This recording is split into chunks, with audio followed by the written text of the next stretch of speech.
रायगडची झुंज, अन्यायावर लेखणीचा वार। कर्जत तालुक्यातील मौजे आडिवली येथील शिरसे ग्रुप ग्रामपंचायतीच्या नावे असलेल्या सर्वे नंबर 3/1 मधील सुमारे 5 गुंठे शासकीय जागेतून जाणारा जुना गावंढ रस्ता अतिक्रमणामुळे बंद झाल्याचा आरोप ग्रामस्थांनी केला आहे। या रस्त्यावर बेकायदेशीर घर बांधणी तसेच 2 खाजगी शौचालयाचे बांधकाम करण्यात आल्याने शेतकऱ्यांच्या ये-जा मार्गाला अडथळा निर्माण झाल्याचे सांगितले जात आहे। हक्काच्या रस्त्यापासून वंचित झालेल्या पीडित शेतकरी श्रीकृष्ण आदिनाथ गोसावी यांनी ग्रामपंचायत व संबंधित महसूल प्रशासनाकडे लेखी तक्रार दाखल केली आहे। शासनाच्या शासकीय जमिनीवरील अतिक्रमण प्रतिबंधक नियमांच्या विरोधात हे बांधकाम झाल्याचा आरोप त्यांनी केला। तक्रारीनुसार गावचे पोलीस पाटील संदीप मंडावळे व त्यांच्या कुटुंबातील सदस्यांवर सरकारी गावंढ जमिनीवर बेकायदेशीर बांधकाम केल्याचा आरोप आहे। पीडित शेतकरी रेश्मा गोसावी यांच्यासह एकूण 18 शेतकऱ्यांनी दिनांक 8 जानेवारी 2024 रोजी सिरसे ग्रुप ग्रामपंचायत रायगड जिल्हाधिकारी, प्रांताधिकारी व कर्जत तहसीलदार यांच्याकडे लेखी अर्ज सादर केला आहे। तसेच सर्वे नंबर 3/2 मधील त्यांच्या मालकीच्या जागेत गटारावर सिमेंट पाईप टाकून रस्ता सुरळीत करण्याचे काम सुरू केले असता संबंधितांकडून अडथळा व दमदाटी करण्यात आल्याचा आरोप करण्यात आला आहे। शासकीय नकाशात नोंद असलेल्या मार्गावरील अतिक्रमण तात्काळ हटवून शेतकऱ्यांना पूर्ववत रस्ता उपलब्ध करून द्यावा अशी मागणी ग्रामस्थांनी प्रशासनाकडे केली आहे। या प्रकरणी प्रशासन कोणती कारवाई करते याकडे आडिवली व तमनाथ परिसरातील नागरिकांचे लक्ष लागले आहे। माझं नाव श्रीकृष्ण आदिनाथ गोसावी। मी कर्जत गावचा जावई आहे, लाडांचा जावई आहे मी। आणि हे आडिवली गाव जे आहे ते माझ्या बायकोच्या मामाचं गाव आहे। तर इथे मी ही 2.5 एकर प्लस पाठीमागे 7 एकर क्षेत्र घेतलेलं आहे।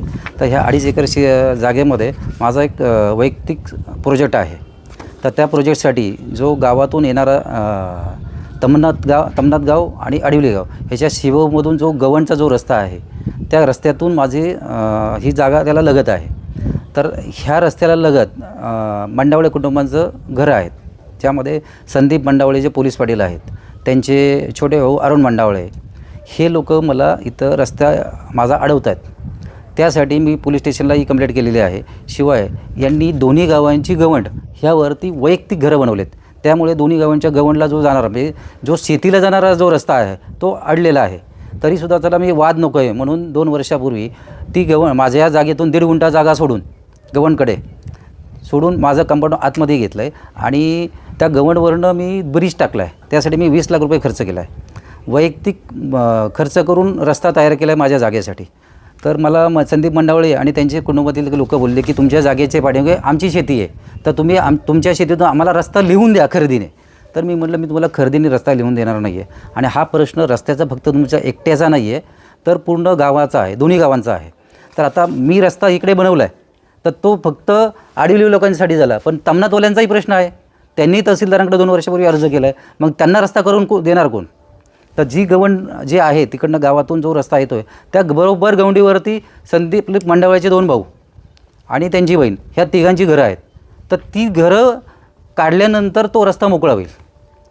शिवाय ग्रामपंचायतचा 5 गुंठ्याचा सातबारा आहे। त्या 5 गुंठ्याच्या ग्रामपंचायत सातबाऱ्यावरती एक सभामंडप आहे मंदिराचं आणि त्याच्या पाठीमागं सार्वजनिक संडासं आहेत। पण त्याच्या अलीकडं संदीप मंडावळे यांनी 2 संडासं बनवले आहेत, ते प्रायव्हेट खाजगी। मग ते पोलीस पाटील म्हणून त्यांना न्याय वेगळा आहे का आणि इतर ग्रामस्थांना न्याय वेगळा आहे का, हे मला तुमच्याकडून उत्तर हवं आहे। शेतकऱ्यांनी जेव्हा रस्त्याची मागणी केली तेव्हा चर्चा हीच झाली माझी की मला परिस्थिती दिसती आहे, पावसाळी इथे पुराची परिस्थिती निर्माण होते, कधी कमरेपेक्षा किंवा छातीपर्यंत पाणी असतं। मग शेतकरी शेतीसाठी वरती त्या गव्हर्नमेंट मार्गाने जाऊ शकत नाही आहे। तर मग मी जो ब्रिज टाकला आहे त्या ब्रिजच्याद्वारे तुम्ही माझ्या शेतातून किंवा माझ्या प्रोजेक्टमधून मी त्यांना पाठीमागे रस्ता सोडलेला आहे, त्यांनी ते शेतीसाठी वापर करू शकतात। त्यासाठी माझी कुठल्याही शेतकऱ्याला अडवणूक नाही आहे, फक्त मंडावळेच कुटुंब नाही आहे, पूर्ण आडिवली गावातले जेवढे शेतकरी आहेत त्यांना सगळ्यांना माझ्याकडून रस्ता खुला आहे। पण मी कुणाला खरेदीने रस्ता देणार नाही आहे, कारण शासकीय रस्ता उपलब्ध आहे पण शासन इथं निधी टाकत नाही आहे। हे शासनाचं काम आहे किंवा इथल्या लोकप्रतिनिधीचं काम आहे किंवा ग्रामपंचायतचं काम आहे किंवा PWचं काम आहे। त्यासाठी निधी त्यांनी केला पाहिजे। आणि महसूल मंत्री बावनकुळेंनी काय सांगितलेलं आहे, ज्या गवंड आहेत ज्या शेतकऱ्यांसाठी सगळ्या मोकळ्या करून द्यायच्यात. मग गव्हाण आहेत 15 फुटाच्या. आता तुम्ही ज्या रस्त्याने आतमध्ये आलात ती तुम्हाला 15 फुटाची गव्हाण वाटली का? म्हणजे एकच गाडी बसते म्हणजे ती 7 ते 8 फुटाची गव्हाण आहे, ती झाली पाहिजे 15 फुटाची.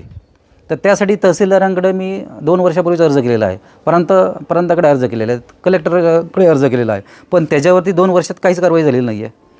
ह्याशिवाय माझं अजून एक मत आहे की आता तुम्ही म्हणाल की तो वैयक्तिक विषय आहे. हा वैयक्तिक विषय नाही, हा सार्वजनिक विषय आहे.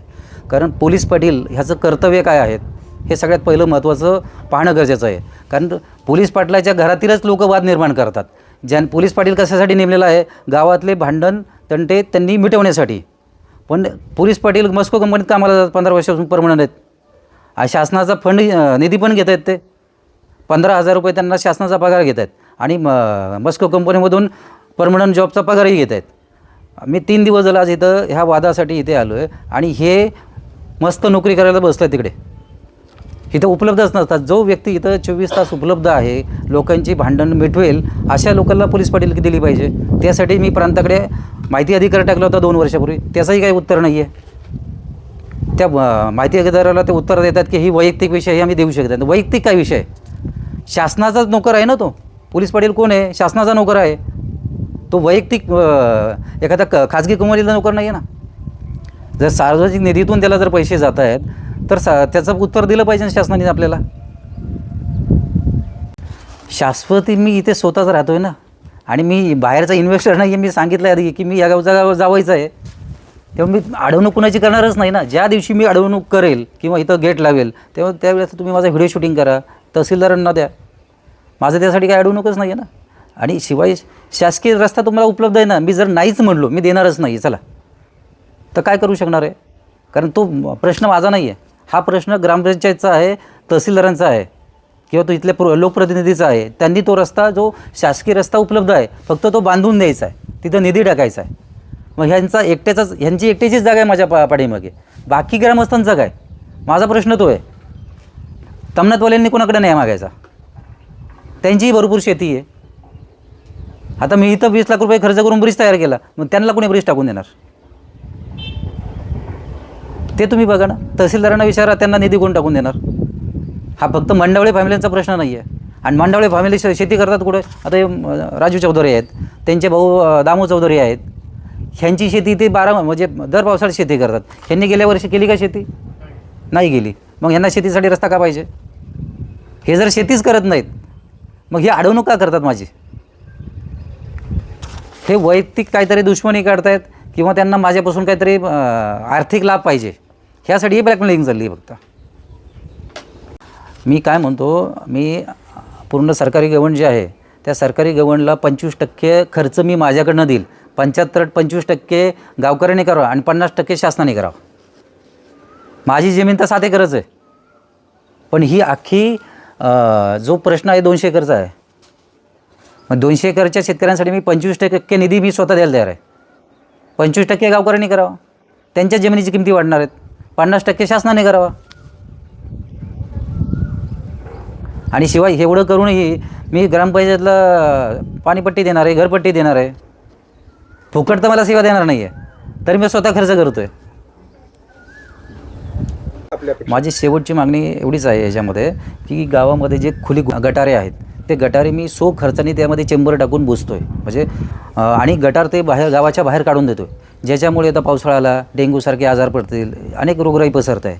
आता तुम्ही स्वतः माझ्यासोबत तिथे या साईडवरती आणि बघा तिथे गटारीची अवस्था काय आहे. मी तर इथं राहत नाही, मी पुण्याला राहतो, पण राहणारे इथले गावातले लहान लहान मुलं आहेत की त्याच्या ह्या गटारीमुळे त्यांना त्रास आहे आणि माझ्याकडे येणारे जे पर्यटक आहेत त्यांना त्रास होणार आहे. हे गावाचं जे सुशोभीकरण करायचं आहे की गावाला गलिच्छ गटार बनवायची, हे त्या लोकप्रतिनिधींनी ठरवलं पाहिजे, त्या पोलीस पाटलांनी ठरवलं पाहिजे. तर ते स्वतः त्यांच्या दारात त्यांनी गटार ओपन करून ठेवले.